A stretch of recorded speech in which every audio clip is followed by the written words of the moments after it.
Have you ever watched the scene and thought, damn, that's a smart move with the main character? I had the same reaction watching the captive scenes in Get Out and Breaking Bad. As an aspiring writer, I like to rewatch scenes I enjoy and break them down. Watching these two scenes over and over made me realize two things. A clever character moment stems from a good writing, and I also think the captive scene in Get Out was probably inspired by the one in Breaking Bad. Not that Jordan Peele told me or anything, I just noticed a lot of similarities between the two scenes. Before I get into the similarities, let me give you some context behind these two scenes, starting with Breaking Bad. Breaking Bad follows a chemistry teacher named Walter White. After he gets diagnosed with cancer, Walter starts cooking meth to leave some money for his broke-ass family before he dies. He soon gets into a confrontation with a drug dealer named Crazy 8. It escalates to the point where Walter holds him captive in a basement. Now Walter is concerned that Crazy 8 might hurt him and his family if he lets him go, so Walter decides to kill him. Meanwhile, Crazy 8 is starving down in the basement, and Walter talks to Crazy 8 like, "Do you want to eat some food?" "Yeah, I like sandwiches. Bring me a sandwich, papi." "Alright, perro." Walter decides to make him one last sandwich before killing him. As he walks down to the basement, his cancer symptoms intensify, making him cough hard, and he passes out. 15 minutes passes by. Walter wakes up noticing the broken pieces of plate on the floor. He then picks up all the plate shards and throws them in the trash. He makes him another sandwich and grabs two beer cans, one for Crazy 8, another for himself. Then Crazy 8 tries to talk his way out with Walter, and he promises he will never hurt Walter and his family. Walter trusts his word and goes to bring the key to set him free. As Walter takes the last sip of the beer and throws it in the trash, he notices something's wrong. He takes all the plate shards out of the trash and starts piecing them together. He finds out one of the pieces missing. Walter figures out Crazy 8 must have taken the missing shard to stab him. Feeling betrayed, Walter walks up to him and pretends to unlock the bicycle lock that Crazy 8's been chained up with. As soon as he notices Crazy 8 quietly slipping the shard out of his waistband, Walter starts pulling the bicycle lock straight away, strangling his neck. Crazy 8 begins slashing with the shard, but Walter pole dances around to dodge the slashing shard. Crazy 8 anyway manages to stab Walter in the leg a few times, but gives up in the end, suffocating to death. Pete Davidson got his neck sandwiched between bicycle lock and the pole. "That's crazy, mate. Bobby likes sandwiches, huh?" "Well, how'd you like them sandwiches now?" "You gotta be crazy if you think you could outsmart Mr. White, yo. He's living up to his name, I guess." As we have gone through Breaking Bad, it's time to Get Out. Get Out. I assume we all watched Get Out. I thought it'd be boring to recap the exact story, so I let my gooning spirits take control and slightly change the storyline to make it funnier. Get Out follows this guy. This guy's name is, Daniel Kaluuya. Daniel Kaluuya? Kaluuya Daniel? Daniel Kaluuya? Kaluuya Daniel? Quandale Lingo. Yeah, it's a bit easier to pronounce Quandale Lingo. What's wrong? Kia thinks we should be doing more. More like what? Foreign aid, refugee programs. You let the refugees in, they bring their problems with them. And then Wakanda is like everywhere else. Quandale Lingo happens to be a hardcore MAGA Trump supporter. He's in a relationship with a fake-ass nobody named Fruit Loops. Fruit Loops is a part of a BBC trafficking ring that her family runs. Fruit Loops only dates black guys and lures them to the White House where her family lives. Then the family transplants black guys' BBCs onto rich white people for money. Quandale Dingle's BBC is their next target, so Fruit Loops takes him to meet her family. What's up, guys? It's Quandale Dingle here. Hey, Vsauce, Michael here. By the way, I would have voted for Obama for a third term if I could. Best president in my lifetime, hands down. Surprisingly, the family claims to be white liberals and support Obama Barack. Her dad is a BBC transplantation surgeon. Her mom is a psychiatrist who can knock out anyone just by tapping the teacup. And her brother is an MMA, boxing, judo, karate, jiu-jitsu enthusiast. He's basically a combat sports freak. During the dinner, her brother even brags to Quandale Dingle about jiu-jitsu and tries to show off his jiu-jitsu skills on Quandale Dingle, making him feel uncomfortable. But the mom puts a stop to it, leaving the Cobra Kai disappointed, and he storms off the room. Quandale soon finds out that the family is gonna steal and sell his dingle nuts to the white people. So he rushes to the doorway to get out, but Jujutsu Kaisen is already in front of the doorway, blocking his way out. Open the door. Open the door. Open the door. As the whole family gangs up on Quandale Dingle, he lunges at Jujutsu Kaisen, but the mom taps the teacup, knocking him out. Later, the family moves his unconscious body to the basement. A few hours later, he wakes up strapped in an armchair in front of a TV, FaceTiming an old white guy who bought the rights of Quandale Dingle's BBC to be transplanted onto him. White boy drops some fun facts like, The giant horse cock weighs over 11 pounds. He talks to Quandale Dingle like, "Your schlong is so long. I want your black mamba hanging onto my crotch. I need your BBC, man." I'm sorry, what do you mean by BBC? You don't know what a BBC is? You know, I don't want to get political, but BBC means blowing Buba's cock. I'm sorry, I was distracted. Don't talk shit about my president. TV screen blacks out. Quandale is now left alone to his own thoughts and possibly worried about his poor 11 pounds BBC. Due to anxiety, he keeps scratching the leather on the armchair, revealing the cotton stuffing inside it. He leans forward, staring at the cotton as if something just clicked. Moments later, the TV turns on, showing tapping teacup, which knocks him out again. Jujutsu Kaisen walks in to move him to the surgery room, so Jujutsu Kaisen loosens the straps on his arm. Once he turns away, Quandale Dingle grabs a ball and boinks his head.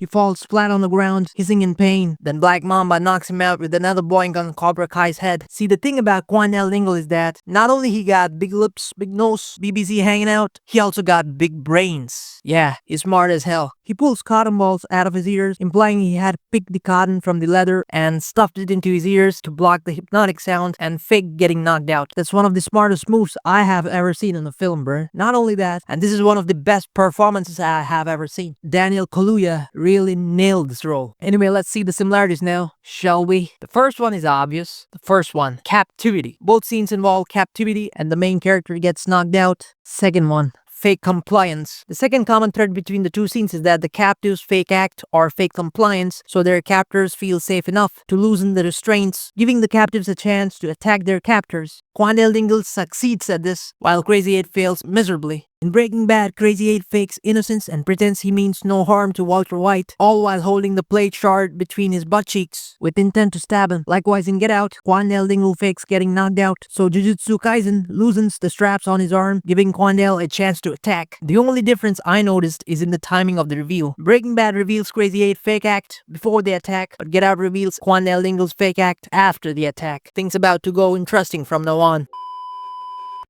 I'm the least racist person in this room. Abraham Lincoln here is one of the most racist presidents we've had in modern history. You know, I'm not really aware of American politics or American history, but when Get Out came out, I found out that a lot of people saw it as a political take on racial tensions in the USA during the rise of Trump, which made sense since the film was released during his presidency. I was like, my boy Jordan Peele really peeled the orange peel off Trump with this one, I guess. But later I realized it might not be even about Trump, because the movie was actually written during Obama's presidency. But anyway, my point is that the things most people notice or talk about in a good film or TV show are its themes, like racism and slavery in Get Out, or character arcs and character development in Breaking Bad. I think creative choices get talked about the least, but they're the most worth noticing. You're probably wondering what creative choice I'm yapping about. Is the choice of cutting out the picking scene, which is also the third similarity, cutting out the picking scene. If the both scenes are put on a timeline like a sequence, we can notice here that neither of them have a scene that shows the captives picking up the objects. Breaking Bad doesn't show Crazy 8 picking up the shard and hiding it between his butt cheeks, and also Get Out doesn't show Quandale Dingle picking up the cotton and plugging it in his ears. So how can the audience figure out the captive picked the object without showing him picking it? Well, here comes the fourth similarity, bitches, revealing the information through the objects. Both scenes convey what happened through objects, with no dialogue, letting the audience figure out what happened without showing it happen. In Breaking Bad, the single frame of the broken plate with one shard missing is enough for us to figure out everything without a single line of dialogue. Just by looking at it, we can tell that Crazy 8 has the missing shard. He's been faking innocence all along, and Walter can no longer trust him. Crazy 8 is just waiting to kill Walter the moment he's set free, so Walter has to kill him now. Likewise in Get Out, the shot of Quandale Dingle pulling the cotton balls out of his ears is enough for us to realize he picked the cotton, stuffed it into his ears to block the hypnotic sound, and fake getting knocked out. I love when writers don't spoon feed us everything through dialogue or obvious scenes. I love when they use objects to tell a story and let us question, think, and connect the dots on our own. You can probably tell how much I love this kind of storytelling if you've noticed my channel's profile picture. It's the spinning totem from Inception. Hold on, bruh. Did you not subscribe yet? Bruh. Please hit the like button, subscribe, comment your thoughts about this video. Oh, God. Anyway, hold on. Let me get high on pot news real quick.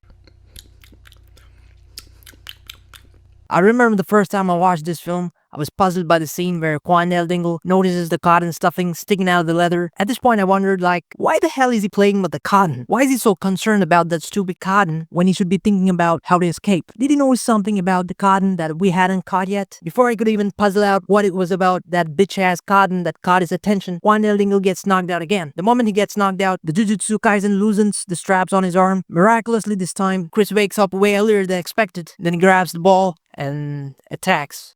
I was like, how the hell did you wake up so fast? Did the hypnosis not work properly this time? But the moment he pulled the cotton balls out of his ears, my mind pieced it together what happened, and I literally gasped and thought, oh, that's so smart. I wish I could write like that. I had almost the same experience with Breaking Bad too. There's no doubt that both Get Out and Breaking Bad did a great job at evoking reactions from the audience. In my opinion, movies and shows shouldn't just move the plot. They should move us, get a reaction out of us, instead of leaving us feeling flat. You don't know how boring this would have been if the writer had shown Quandale Dingle picking up the cotton and stuffing it into his ears. If they did that, it would be obvious that Quandale Dingle is planning to fake getting knocked out until the Jujutsu Kaisen sets him free. It completely kills the mystery, takes away our chance to question, think, and figure things out, because the movie already gives us the answer. Once you show that, we can predict exactly what's going to happen next, and now it's not impressive anymore. It just falls flat and gets almost no reaction from the audience. This is the problem with showing the audience too much. Show them less. Let them question. Let them think. Let them puzzle it out on their own. Don't spoon feed everything to the audience like they're little babies. They're grown-ass adults. Make them use their goddamn brains for God's sake.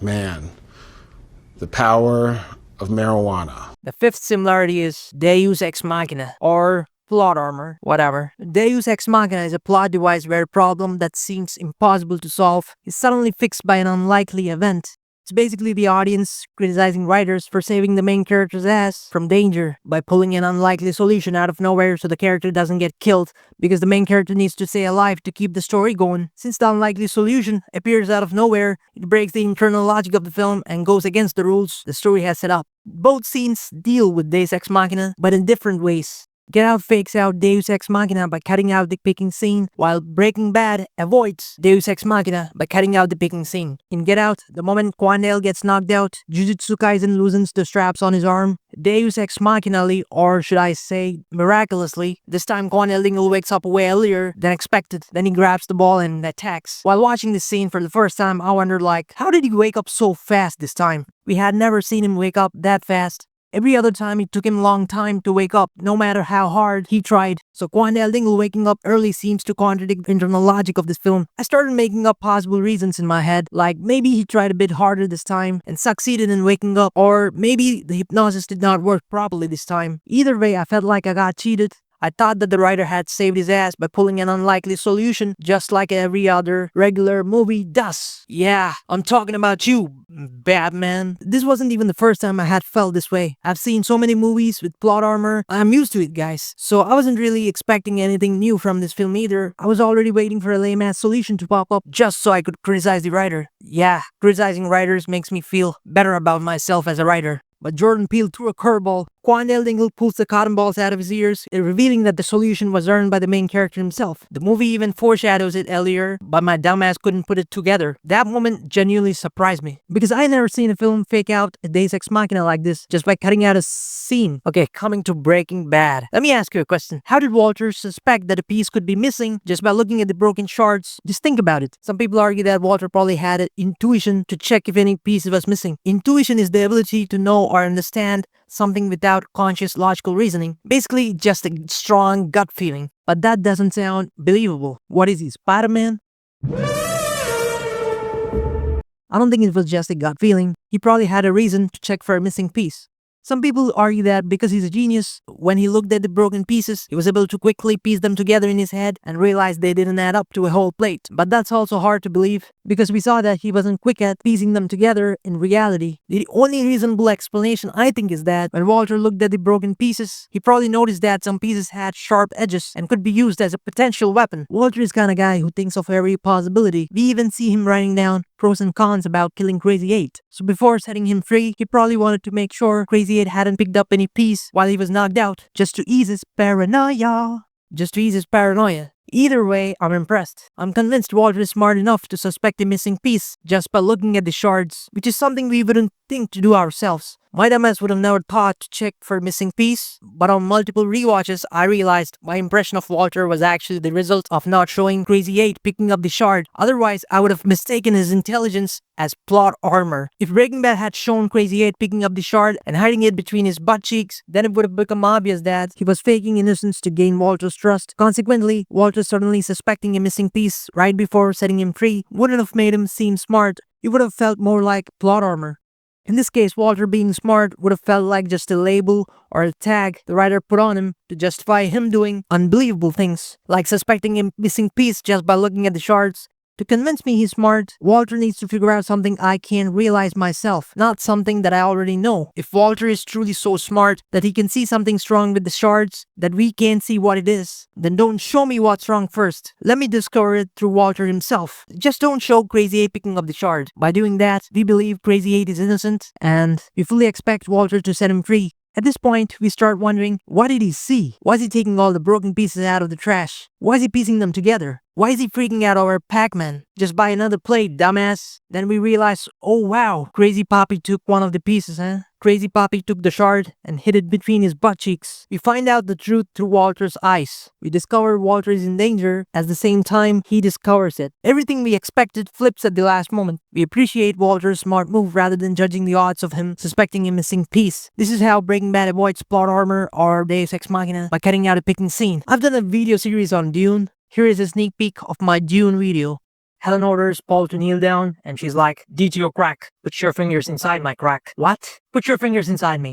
Paul starts fingering, but Helen looks unfazed. Paul tries even harder, but Helen is still not feeling it at all. He fingers it so hard that even the girl outside the room, Jessica, can feel it, but Helen still has no reaction. Paul may not have been able to please her, but he can feel the fire, burning sensation. Coots as rough as sand. Paul realizes Helen has STDs. Finally, she tells him to stop. Then Paul checks his hand to see if his fingers got any STDs.